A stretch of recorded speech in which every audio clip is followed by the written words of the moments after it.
Merci de prendre place et d'accueillir le premier intervenant de ce matin, Monseigneur Jean-Louis Bruguès, qui se retrouve comme chez lui à la maison dans cet auditoire, puisque Monseigneur Bruguès a été professeur de théologie morale fondamentale dans cette université. Il y a des cours de professeurs qui demandent des salles de cours plus grandes que celles que la faculté de théologie réserve habituellement. Et le cours de Monseigneur Bruguès, en tout cas un de ses cours, un cours spécial, sur la sexualité, c'était sur la sexualité, demandait un auditoire un peu semblable à celui-ci. Monseigneur Bruguès quitte Fribourg en l'an 2000, puisqu'il est nommé évêque d'Angers. Il y restera jusqu'en 2007. Il est ensuite nommé secrétaire de la Congrégation pour l'éducation catholique, qui s'occupe des facultés de théologie et à l'époque qui s'occupait aussi des séminaires diocésains, interdiocésains et autres. Il est actuellement archevêque, archiviste et bibliothécaire du Saint-Siège.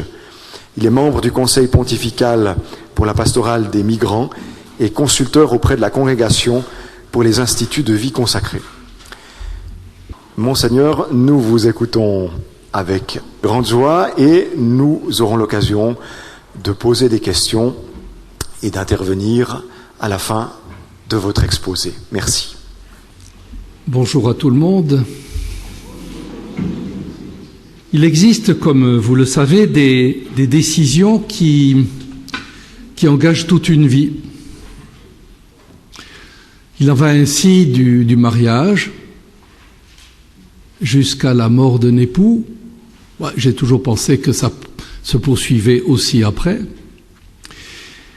Il en va ainsi de la vie religieuse ou du sacerdoce, puisque celui que l'Église adopte comme prêtre ou comme religieux ou comme religieuse s'engage jusqu'à la mort, jusqu'au bout.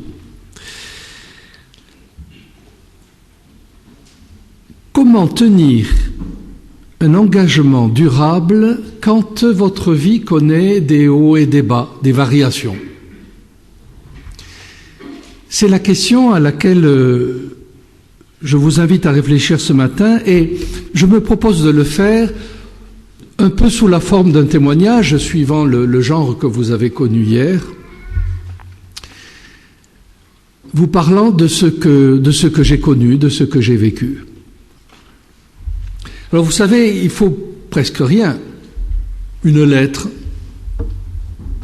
un coup de téléphone pour que votre existence subisse tout d'un coup un changement d'orientation auquel vous n'étiez pas du tout préparé et qui vous laisse un moment désemparé.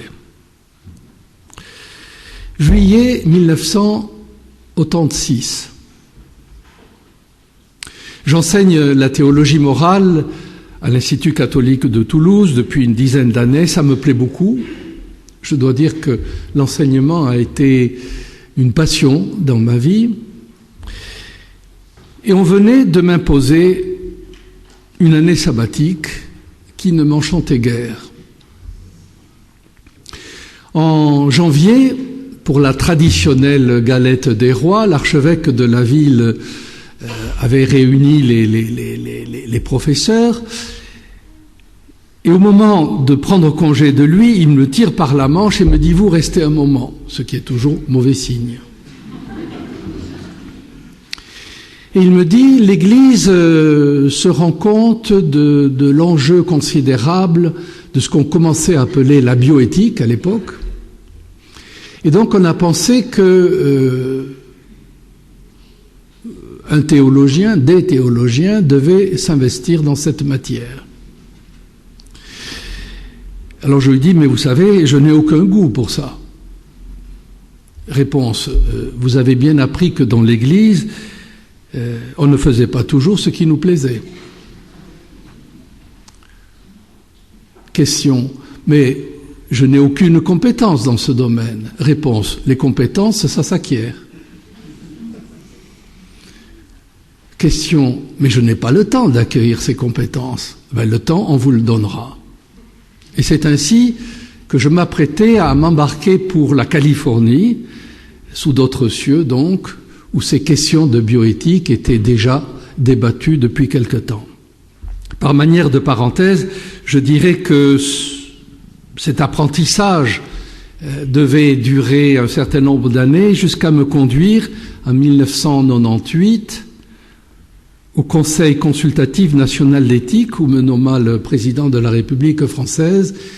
On disait à l'époque les 5 sages de la République. Ça m'a toujours fait rire parce qu'un dominicain, associé comme vous le savez à l'Inquisition, devenir sage de la République française, j'imagine que le petit père Combe a dû se retourner plusieurs fois dans sa tombe. Et alors au moment où je quittais le couvent, une voiture venait me chercher pour embarquer quelques bagages. On me donne une lettre venait d'arriver, je la prends, je la mets dans la poche et je l'oublie. Et ce n'est que 15 jours plus tard que, arrivé en Californie, à peine installé, je me rends compte qu'il y a une lettre dans ma poche, je l'ouvre et je venais d'être nommé à la commission théologique internationale, à la tête de laquelle se trouvait à l'époque un certain cardinal Joseph Ratzinger. Je dois dire que naquit entre nous une collaboration qui dura plus de 20 ans, avec de ma part une profonde admiration, et je crois de sa part un peu d'affection. Je l'ai rencontré pour la dernière fois l'été passé, et il ne voit presque plus. Je lui avais présenté un document, je voulais avoir son avis. Il me dit non, je ne peux plus lire, je ne peux même plus lire mes ouvrages, mes écrits. Et à la fin, je lui dis, vous voulez me bénir?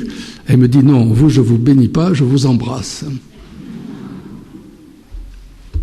Janvier 1994, je suis dans mon bureau, je prépare un cours, le téléphone sonne. À l'autre bout de la ligne, un certain cardinal Jean-Marie Lustiger, archevêque de Paris, et qui me dit « Est-ce que vous êtes assis ?» Et oui, j'étais assis, puisque je travaillais, je préparais mes cours. Il me dit « Voilà, je voudrais que vous prêchiez les conférences de Carême à Notre-Dame de Paris en 95. » Je suis toujours obligé de faire la conversion du français au suisse. Et pendant 3 ans. Et j'avoue que je suis resté bête. J'étais partagé parce que d'un côté, bien sûr, j'étais sensible à la marque de confiance qui m'était faite, mais de l'autre côté, j'avais l'impression, vous savez, que ces prestigieux conférenciers de Notre-Dame de Paris, depuis le père Lacordaire, se penchaient sur le nouveau venu en disant « Mais il est digne de figurer dans notre lignée ?» J'hésitais donc, et le cardinal Ratzinger m'a dit « Mais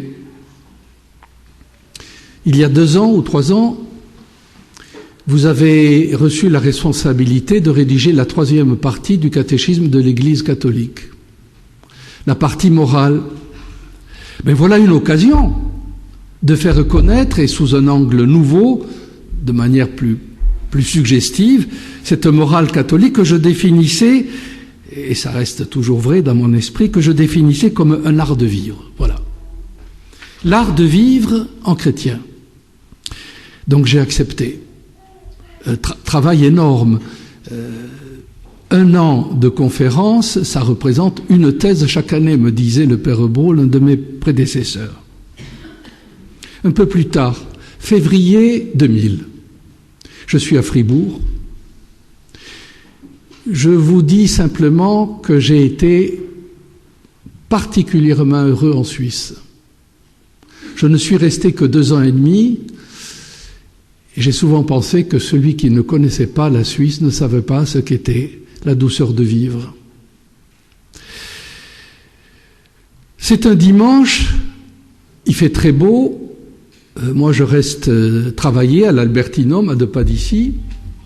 Quelques séminaristes avec qui j'avais noué des relations d'amitié viennent m'aider. La Commission théologique internationale venait de sortir un document important sur mémoire et réconciliation, l'Église et les fautes du passé, et je devais aller à Paris 3 jours après pour présenter ce document.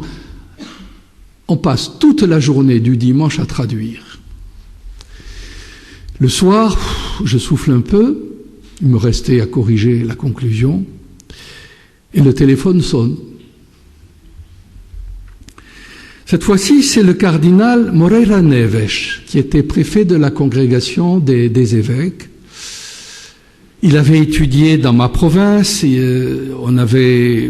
on s'était rencontrés quelquefois, il m'avait demandé de venir faire des conférences à ces séminaristes lorsqu'il était archevêque de Salvador da Bahia au Brésil.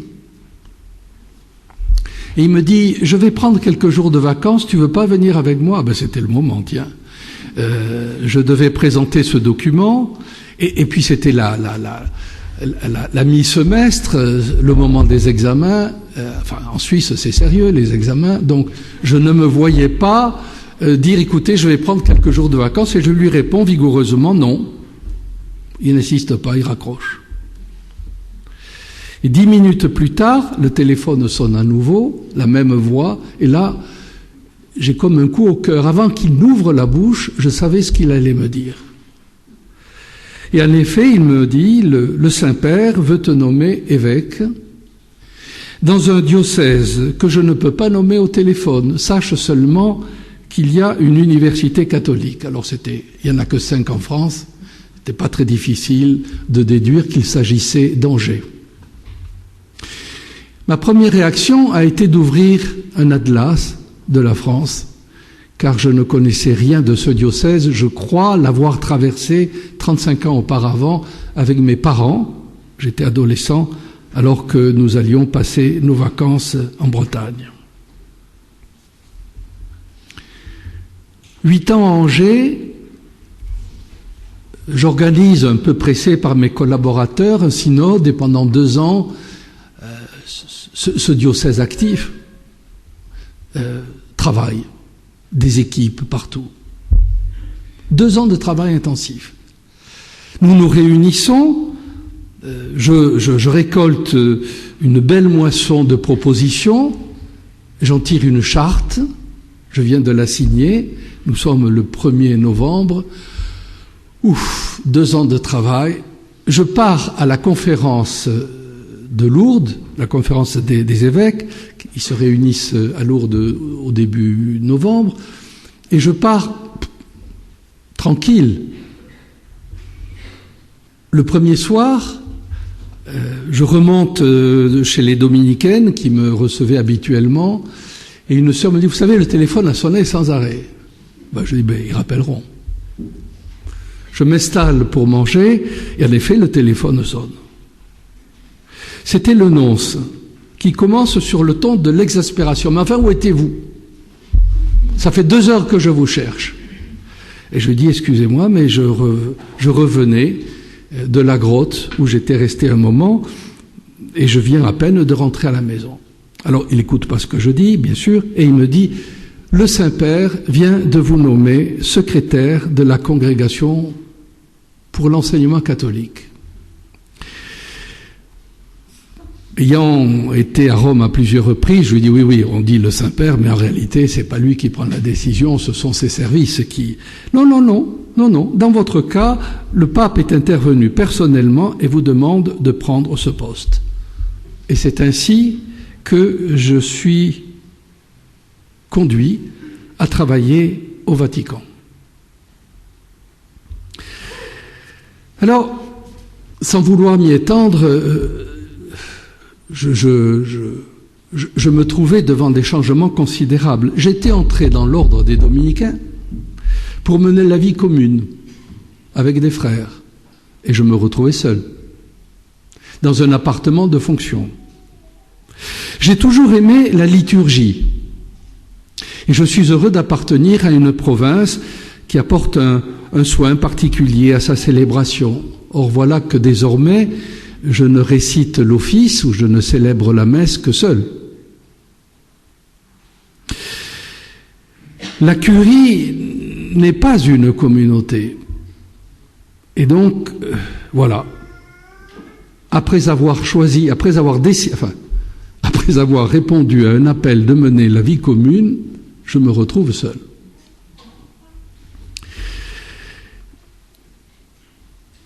Ce n'est pas toujours facile, mais il me semble, que l'engagement que j'avais pris à un moment de ma vie, c'était en 1969, bien voilà, connaissait des variations d'application, mais c'était toujours le même engagement qui se poursuivait. Par ailleurs, j'étais heureux de découvrir le centre de l'Église, le cœur de l'Église, de découvrir la richesse de cette Église, sa diversité, ses contradictions parfois, et de travailler au service de son unité. Et c'est maintenant de ce travail que je voudrais vous entretenir. Je suis donc nommé pour 5 ans, puisque c'est la durée habituelle des mandats à Rome, à la Congrégation pour l'éducation catholique.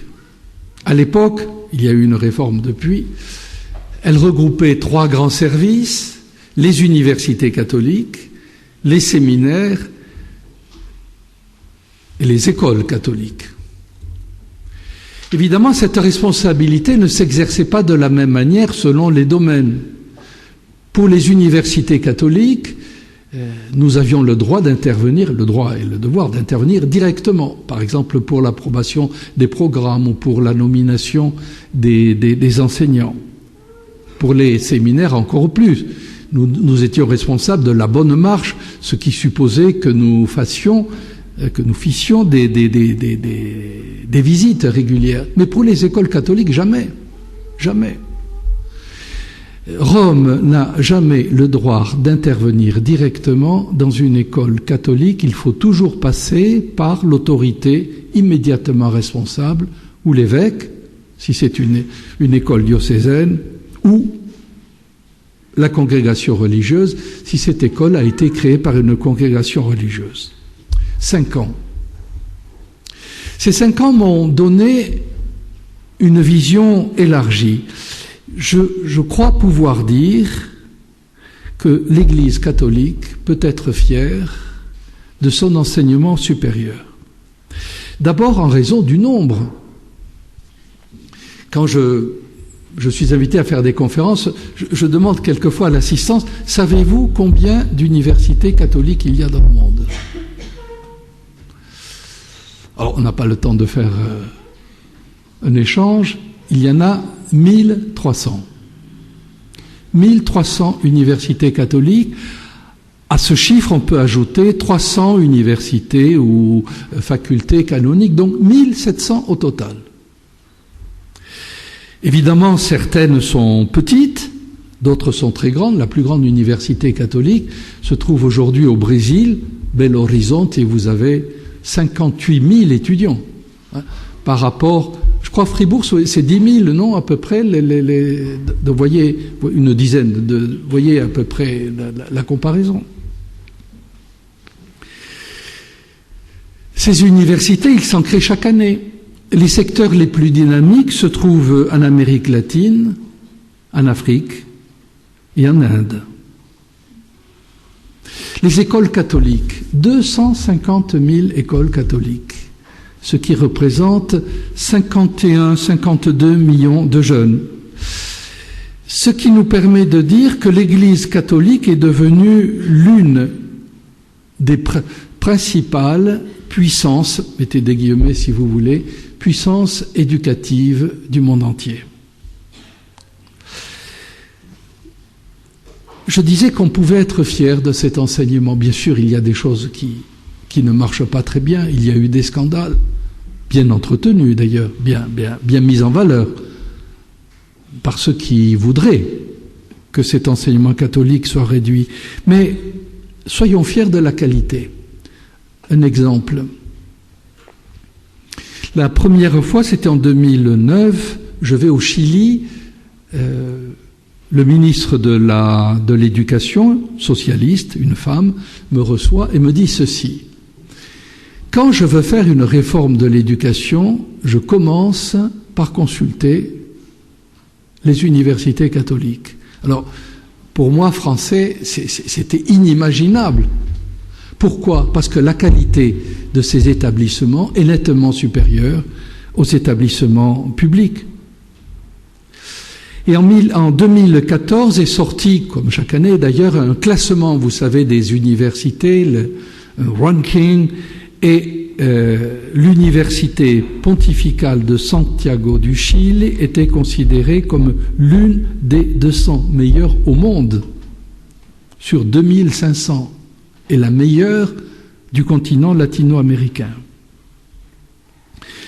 En 2012, je suis invité aux États-Unis, l'université Notre-Dame. Alors, on n'a pas idée, c'est une ville, avec son terrain de sport, c'est inévitable, avec son théâtre, c'est un peu plus imprévisible, son musée, hein, ses maisons à l'infini où logent les étudiants.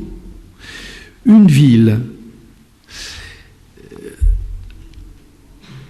Et l'on m'expliquait que les enseignants de Notre-Dame venaient, la plupart d'entre eux en tout cas, des grands établissements américains, Yale, Princeton, et que les enseignants de Notre-Dame, université catholique, étaient aussi invités dans ces prestigieuses universités. Autre exemple, en Italie, il n'est pas rare que pour analyser tel phénomène social ou même économique, on demande, la télévision publique demande à un enseignant d'une université catholique, par exemple Sacro Cuore à Milan, d'intervenir et d'expliquer. Alors, grande diversité, bien sûr, mais une question qui revient à peu près partout. Une université catholique, c'est quoi? Quelle est son identité? Bien sûr, le brassage social, le pluralisme culturel, le croisement des traditions spirituelles les plus diverses, tout ceci font que, un peu partout, on se pose aujourd'hui dans le monde entier en des termes semblables, comment une université catholique, je peux élargir, comment une école catholique est-elle véritablement catholique? 2012. J'arrive presque à la fin de mon mandat et je demande au secrétaire du pape, à l'époque c'était Benoît XVI, qu'est-ce qu'il faut que je fasse? Et il me dit, écoutez, on vous convoquera.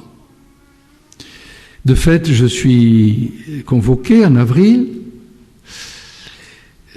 On m'avait dit, il y aurait la famille pour vous, il y aurait la bibliothèque. Qu'est-ce qui vous plaît le plus? Rien.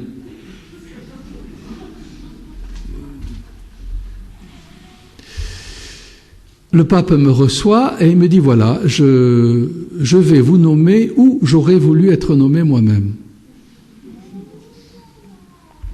C'est-à-dire à la bibliothèque et aux archives. Il continue, j'avais demandé au pape, donc c'était Jean-Paul II, qu'arrivé à la fin de mon mandat de préfet de la congrégation pour la doctrine de la foi, je reçoive ce poste. Voilà, les cardinaux en ont décidé autrement. Eh bien, ce rêve que j'avais, je veux le réaliser à travers vous. Il m'a pas dit comment. Et c'est ainsi qu'en juin 2012, je me suis retrouvé à la tête de ces deux institutions que je vais vous présenter brièvement maintenant, les archives et la bibliothèque.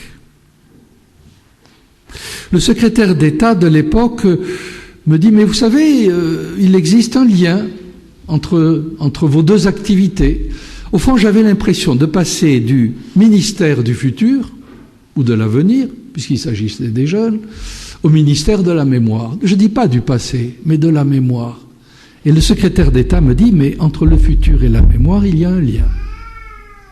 Alors lequel?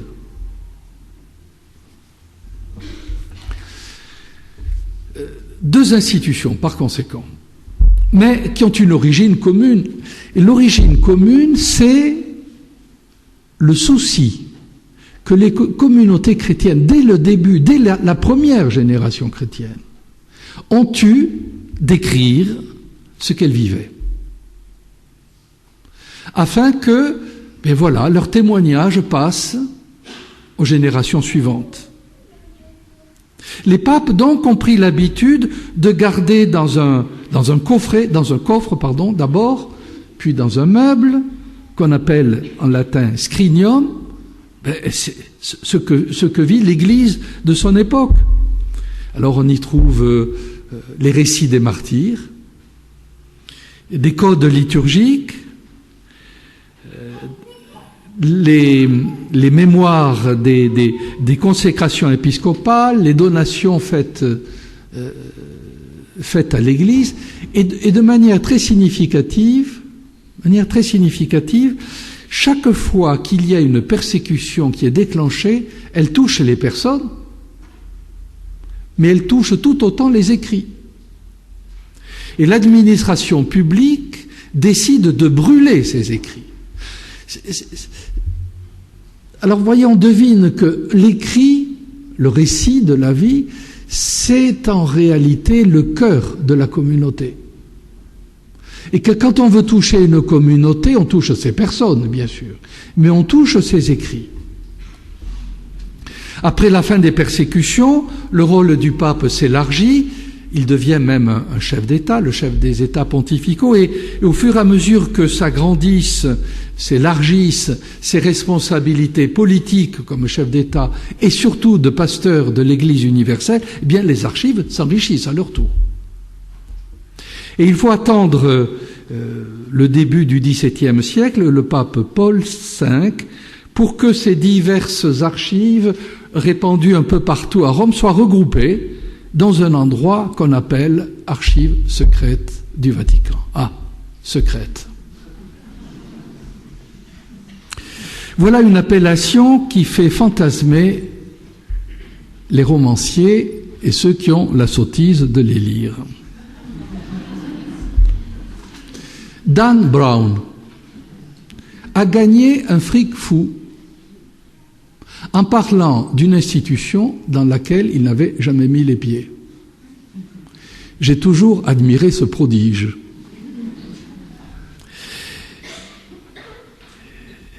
Il défend, et puis d'autres après lui, défend l'idée absolument loufoque d'un complot ou de secrets planétaires que l'Église connaîtrait et qu'elle ne voudrait surtout pas dissimuler, prête à utiliser tous les moyens pour défendre ses secrets. Ben écoutez, tout ceci, c'est du roman. La réalité est beaucoup moins romanesque, elle est prosaïque. Secret veut dire simplement à disposition de. Voilà. Les archives dites secrètes sont à disposition du pape qui, je le précise, les ouvre régulièrement, périodiquement, pontificat après pontificat, et elles sont, ces archives, ouvertes aux chercheurs du monde entier, quelles que soient leurs convictions. Les archives les plus riches du monde, 87 kilomètres de rayonnage. Laissez-moi vous dire que je ne les ai pas tous parcourus. Les archives d'un côté, la bibliothèque de l'autre. Les archives, si vous voulez, c'est l'histoire. Ce sont les actes de l'histoire, la mémoire des actes de l'histoire. La bibliothèque, c'est autre chose, c'est la culture. Une phrase d'un écrivain latin m'a toujours marqué, elle est bien connue, « Rien de ce qui est humain ne m'est étranger ». Ça pourrait être une devise de notre Église. Rien de ce qui est humain ne lui est étranger parce que nous savons que l'humain parle de Dieu. L'humanité créée à l'image de Dieu raconte Dieu. Et donc il a paru intéressant à notre Église, elle a été la seule à faire ça, à à mettre par écrit, à conserver les écrits de ce que l'humanité raconte. Et voilà pourquoi notre bibliothèque du Vatican est une bibliothèque humaniste, c'est-à-dire qu'elle a bien sûr de la théologie, de la philosophie, du droit canon qui sont les matières ecclésiastiques bien connues, mais on trouve ça ici, dans cette université ou dans les séminaires. Mais c'est pas ça qui est le plus intéressant pour elle. Ce qui est le plus intéressant, c'est ce que les hommes, au cours des siècles, ont fait de mieux. Dans tous les domaines, nous avons le meilleur fonds de médecine, d'astronomie, de mathématiques, de littérature, d'histoire, de géographie et d'art. 54 kilomètres de rayonnage. Et des choses qui se découvrent comme ça. Là, je viens la semaine dernière, j'ai patronné la sortie d'un livre où on mettait à la disposition du public 154 dessins du Bernin qui étaient complètement ignorés. Il a fallu qu'un jour, en ouvrant un tiroir, on découvre, il y en a d'autres encore, ce qui nous permettra d'écrire de nouveaux livres. Voilà, on a découvert ces dessins magnifiques du Bernin, et notre premier souci est quoi? De le mettre à la disposition du public. Notre bibliothèque est aussi humaniste en ce sens qu'elle est ouverte aux chercheurs du monde entier, quelle que soit leur culture, quelle que soit leur religion, leurs convictions personnelles, et c'est ainsi que chaque année, à peu près 15 000 chercheurs venant de partout viennent travailler dans notre bibliothèque. On me demande quelquefois dans cette bibliothèque quels sont les documents qui vous touchent le plus. Je réponds pour moi-même, nous avons le plus ancien manuscrit complet de la Bible en grec, qu'on appelle le Codex Vaticanus. Mais quelque chose me touche encore plus. En 2006, une famille protestante, suisse, donne à notre bibliothèque des papyrus qui venaient d'être découverts en Égypte. Ces papyrus représentent les documents les plus anciens, puisqu'on les chiffre entre 180 et 220, donc au tournant du IIe siècle, les plus anciens du Nouveau Testament. On trouve là la fin de l'évangile de Luc et le début de l'évangile de Jean. Et je me rappelle quand Benoît XVI est venu visiter la bibliothèque, quand il a vu, il a eu comme une sorte d'émotion, il a fallu qu'on le tire par la manche pour passer à d'autres éléments. Et il n'est pas rare que notre bibliothèque redécouvre des choses perdues. Par exemple, le livre 6 de la République de Cicéron. Le manuscrit autographe de l'athéisme triomphant. Donc vous voyez que notre générosité d'esprit est large. Et c'est écrit par un dominicain, ce qui l'excuse un peu. Et aussi l'unique manuscrit autographe de Spinoza, enfin plutôt de l'éthique de Spinoza. Alors vous savez, l'histoire des bibliothèques, ça n'a rien d'un long fleuve tranquille.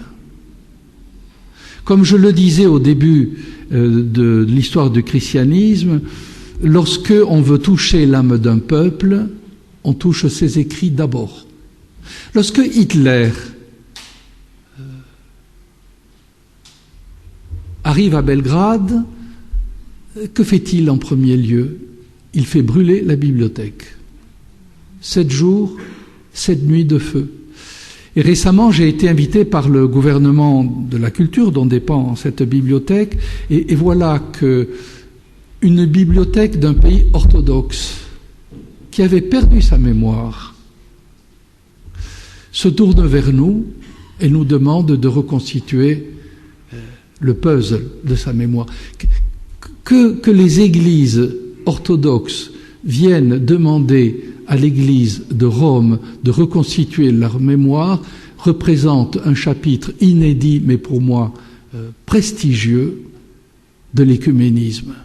Nous devenons la bibliothèque mère de l'humanité. Alors c'est vrai pour les orthodoxes, c'est vrai aussi pour Cuba. Cuba, communiste, vient nous trouver et nous dit voilà, on a envie de constituer des archives nationales, vous pouvez nous aider? Et aussi le Chili, et aussi le Costa Rica. Ce qui fait que cette activité que l'on croirait studieuse de bibliothécaire, en réalité m'oblige à faire au moins un voyage par mois. J'aime beaucoup une phrase de Brigitte de Suède qui disait « Un livre est comme un jardin que l'on peut mettre dans sa poche. » Comme un jardin que l'on peut mettre dans sa poche. Je termine avec une question et une conviction. La question, le livre va-t-il survivre? L'extraordinaire révolution de l'informatique qui donne accès à toutes les informations du monde, au fond, est-ce qu'on va pouvoir, un jour le livre ne sera-t-il pas remplacé par les techniques de lecture et d'accès à l'information? Un exemple, si vous allez à Paris, dans le métro, vous trouvez encore des gens qui lisent le journal, ou même qui lisent un livre. Si vous allez dans le métro de Séoul, c'est fini. Tout le monde est absorbé dans son portable ou sur sa tablette.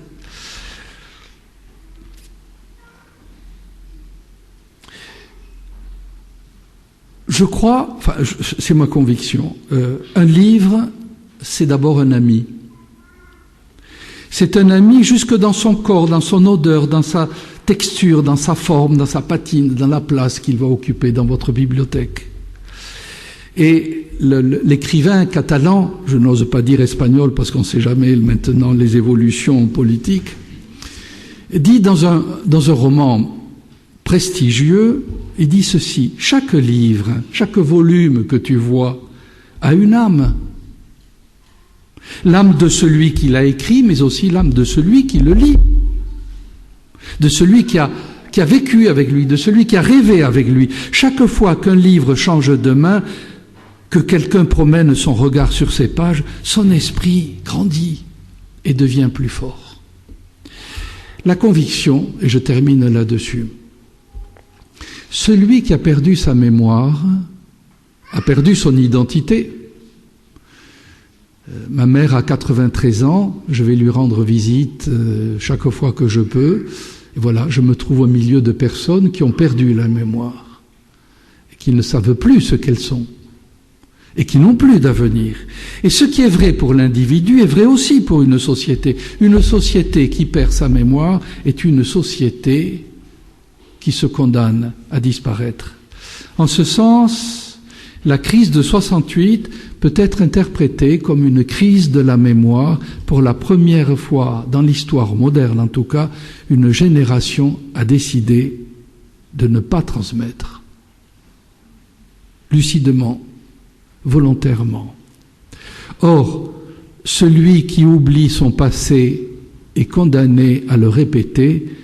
Un anthropologue italien, Giorgio Pasquale, dit ceci: Chi non ricorda non vive. Celui qui ne se souvient plus ne vit plus. Je vous remercie de votre attention.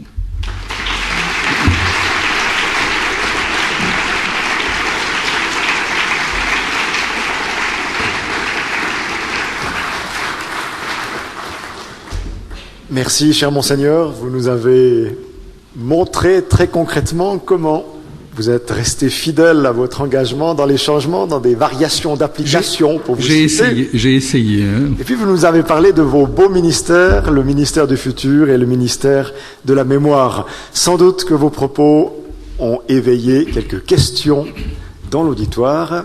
Mesdames et messieurs, c'est vous maintenant qui avez la parole. Oui, ma sœur.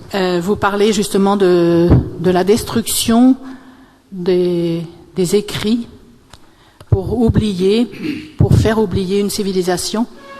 Et votre propos est à propos, puisque Daesh est en train d'éliminer. Et je peux, être fière du travail de nos frères en Irak, qui ont numérisé, je ne sais pas combien de milliers de dossiers de bibliothèques. 2500. Voilà. 2500. 2500, et qui sont en train de sauver au moins les écrits. C'est très très important, et j'appelle aussi à les soutenir si certains peuvent sur Internet rechercher et soutenir, parce qu'il y a eu une exposition aussi à Paris, n'est-ce pas, très récemment. Oui. Un danger en fait, parce que le terrorisme vient dans nos pays, mais je pense qu'il y a quelque chose d'un très très important qu'ils ont fait pour sauver au moins ces bibliothèques. Alors votre intervention, qui ne comporte pas de questions, suscite en moi deux réactions. La première, je suis fier de ce que le père Naguib en particulier fait, et je lui ai proposé que les manuscrits qu'il a réussi à sauver et qui constituent l'histoire de ces églises locales d'Irak et de Syrie, que ces manuscrits soient déposés au moins un certain temps chez nous pour être restaurés, pour être numérisés, pas pour qu'on devienne propriétaire. Donc, je suis touché de voir qu'il existe dans notre Église une solidarité pour sauver la mémoire, parce qu'on sait très bien que c'est le futur que l'on sauve. Alors, quand j'ai vu détruire, à la télévision, quand j'ai vu les sites de Palmyre exploser, évidemment, ça m'a touché, mais vous savez, nous aussi, dans notre passé, nous avons fait la même chose. En France, pour rester en France, la plus grande abbaye du monde, la plus belle abbaye du monde, Cluny, débitée comme une simple carrière de pierre pour construire les maisons des villages alentours. Je ne veux pas justifier ce qui se fait, mais je veux dire, attention, il y a eu dans notre passé aussi des pages sombres. Je vais vous en donner une qui est sombre mais à moitié. Napoléon n'est pas aimé à Rome, parce que lorsqu'il occupa la ville, il décida que la bibliothèque et les archives devaient partir à Paris. Alors vous imaginez les transports à l'époque, les charrettes qui se versent, les fleuves à traverser, bref, les intempéries. Les archives arrivent à Paris, une partie des livres, et puis le congrès de Vienne demande à la France de rapatrier, de ramener au point d'origine ce qu'elle avait volé. Alors il y avait des archives, il y avait des livres, il y avait aussi des médailles. Les papes de l'époque avaient réussi à constituer la plus riche collection du monde de médailles. Les médailles partent à Paris et reviennent à Rome, les médailles de bronze, quelques-unes d'argent et aucune d'or. Et quand j'ai demandé des explications à la Bibliothèque nationale de France, on m'a dit on ne sait pas pourquoi ces médailles d'or ne sont pas arrivées chez vous. Ce que vous avez dit sur le ministère de la mémoire évoque en moi ce qui a été fait à TD Carmonde par le père Wyszynski. J'ai visité une des maisons en France où toute la bibliothèque n'est que des histoires de vie. Et maintenant, on demande aux familles suisses de rechercher les archives qui parlent de leur famille, de leurs ascendants. Et certaines n'ont trouvé aucune trace. Eh bien, je vous assure, c'est une souffrance terrible. Ils n'ont plus d'identité. Et il y a un livre qui a été écrit, Les Suisses sans nom. J'accueille volontiers ce témoignage qui illustre ce que j'ai essayé de dire. Vous avez posé une question au début, vous avez dit comment une école est-elle vraiment catholique? Et j'aimerais avoir votre réponse. Je n'ai pas de réponse théorique, car la situation des écoles catholiques est très variable à l'intérieur du même pays, mais aussi dans l'univers. Je me rappelle avoir réparti les écoles catholiques en 5 catégories différentes selon leur manière de fonctionner. Alors, je donnerai un exemple simplement. J'ai été évêque d'Angers. Dans ce diocèse, 41% des enfants étaient dans des écoles catholiques. 41, vous vous rendez compte, c'est presque 1 sur 2. Quand je faisais la tournée des paroisses et qu'on me disait on voit plus de jeunes, il n'y a plus de jeunes à nos églises, je dis bon, dans les églises peut-être, mais il y en a qu'1 sur 2 qui se trouve dans l'église tout court, avec un E majuscule, puisque c'était les écoles. Donc je me suis beaucoup penché sur nos écoles catholiques. Au début de l'année, il y avait une réunion de tous les chefs d'établissement. C'était facile à retenir le chiffre 365, autant que de jours de l'année, 365. Et je leur disais, voilà, une famille vient chez vous, elle n'est pas forcée de venir chez nous, elle peut aller dans d'autres écoles, elle vient chez nous. Qu'est-ce que vous dites? Vous expliquez très bien et vous dites qu'il y a une proposition de catéchèse. Une proposition catéchétique. D'accord. Combien de parents acceptent cette proposition? Statistique, 18%. C'est pas beaucoup, 18%. Bon, et pour les autres, qu'est-ce que vous faites? Réponse, rien. Alors je dis ça, l'identité catholique ne pourra pas subsister longtemps. Nous avons beaucoup réfléchi entre nous et nous avons émis une idée que je trouve très bonne, je le dis d'autant plus qu'elle ne vient pas de moi mais de mes collaborateurs. Nous avons eu l'idée de constituer un programme de culture chrétienne. Ça a été fait avec les supports les plus modernes, les livres, les DVD, les émissions à la télévision. Vraiment, j'ai eu la chance d'avoir des génies pratiques. On a constitué un programme pour une année, Année Léo, ça s'appelle. Et puis pour la 2e année, la 3e année, nous avons grimpé petit à petit jusqu'à l'enseignement supérieur. Ça s'est fait après moi. Résultat, dans une école catholique, la culture chrétienne est obligatoire pour tous. Pour tous. Vous êtes juif, très bien, vous restez juif, mais voilà, si vous venez chez nous, il y aura une culture chrétienne. Vous êtes musulman, très bien, vous restez musulman, mais il y a une culture chrétienne. Et pour ceux qui veulent, alors il y a une option en plus, c'est pas ou, c'est et, une option de formation catéchétique. Ça a très bien marché. Des difficultés, en particulier, il faut trouver les enseignants qui acceptent de faire cette discipline. Mais l'augmentation du nombre d'enfants inscrits, d'enfants ou d'adolescents, je devrais dire d'adolescents d'abord, inscrits à la catéchèse après 2 ans de formation de culture chrétienne a augmenté de plus de 25%. Non, oui.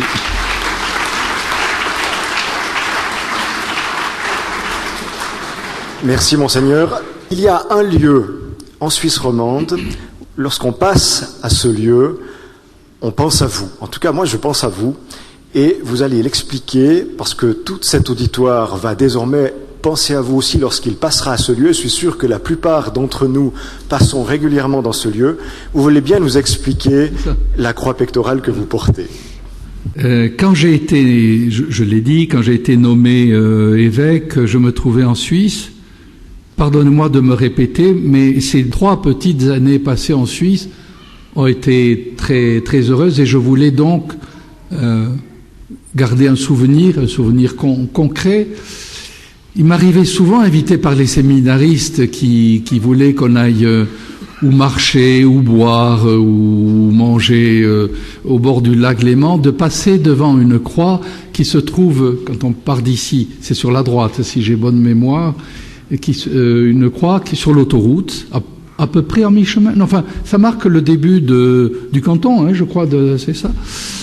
Et donc je suis allé trouver un artisan à Fribourg, je lui ai dit, vous voyez cette croix? Oui, ben vous me faites une croix pectorale qui s'en rapproche, et c'est celle que je porte en ce moment.